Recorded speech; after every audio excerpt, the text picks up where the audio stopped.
ఈరోజు ఒక రాజు కథ మాట్లాడుకుందాం, చెప్పుకుందాం. ఈ కథ మీకు ఎలా అనిపించిందో జరంతా కామెంట్ చేస్తారా మరి? నేను రోజు అడుగుతున్నా, మీరైతే కామెంట్ చేస్తలేరు. ఎందుకో నాకు కూడా తెలియట్లేదు.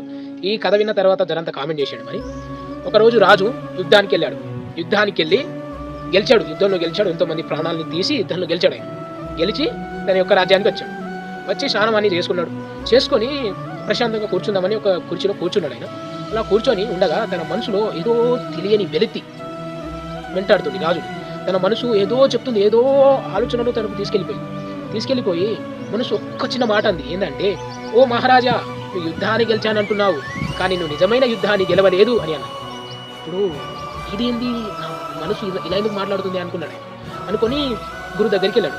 గురుదేవా, నా మనసు ఏమంటుందంటే నేను నిజమైన యుద్ధాన్ని గెలవలేదు అని అంటుంది అని అన్నాడు.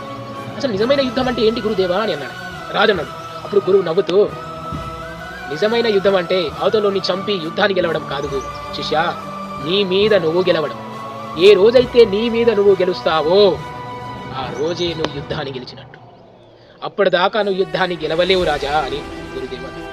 ఏం మాట్లాడుతున్నారు గురుదేవా, నేను ఎంతో మందిని చంపాను, ఎంతో రాజ్యాన్ని గెలిచాను, ఇది కూడా గెలిపే కదా? కాదు, ఇది గెలుపు కాదు. ఎందుకంటే నీ మీద నువ్వు గెలవడమే ఇదే నిజమైన యుద్ధం, ఇదే నిజమైన గెలుపు. ఒక్కసారి నీ మీద నువ్వు గెలిచి చూడు, తర్వాత వచ్చి ఈ ప్రశ్న నన్ను అడుగు. ఈ స్టోరీ కొద్దిగా తడబడుతూ చెప్పా. ఎడైనా పొరపాటున తప్పు కనుక మాట్లాడుంటే క్షమించండి. ప్రతి ఒక్కరికి జై శ్రీరామ్. ప్లీజ్ జరంతా కామెంట్ చేయండి కథ ఎలా అనిపించింది. ఓకేనా మరి?